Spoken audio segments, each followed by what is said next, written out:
আজ দিনটা ছিল 31st নাইট, আর বছরের শেষ দিন। আমি চেয়েছিলাম একটু ভালো মতন করে এনজয় করতে, অনেকটা নিজেকে টাইম দিতে, আর অনেকটা দূরে গিয়ে নিজেকে নিজের মতন করে একটু সময় কাটাতে। অ্যাকচুয়ালি আমাদের বান্ধবীদের সাথে প্ল্যান হয়েছিল যে আমরা 31st নাইট সবাই মিলে পিকনিক করব। কোনো কারণের জন্য সেই পিকনিকটা আমাদের ক্যান্সেল হয়ে যায়, তাই জন্য আমরা সবাই মিলে চলে যাই একটা ক্যাফেতে। আর আজকে তোমাদের কাছে একটা প্রশ্ন রইল, সব সময় সব ক্যাফেতে গিয়ে তো আমি নাম মেনশন করি যে আমি এই ক্যাফেতে গেছি। আজকে একটা ক্যাফেতে এসেছি, সেই ক্যাফেটার দেখে তোমরা বলো এই ক্যাফেটা কোথায়।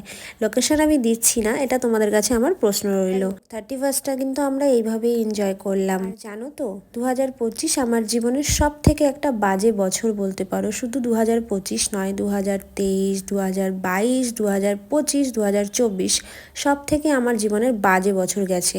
আমি চাই না 2025 যেতে না যেতে আমার জীবনে আবার সেই জিনিসগুলো নেমে আসুক। 2022-এ আমি হারিয়েছি আমার মাকে, আর 2023-এ হারিয়েছি আমার বাবাকে। তোমরা সবাই জানো, যেই মেয়ের জীবনে মা বাবার নামক জিনিসটা না থাকে, তো তার জীবনটা চলাফেরার জন্য কতটা কঠিন হয়ে দাঁড়ায়। আমি চাই 2026 যেন আমার জীবনে আর কোনো বাজে কিছু নিয়ে না আসে। আমি যেন এই বছরটা খুব ভালো মতন থাকতে পারি।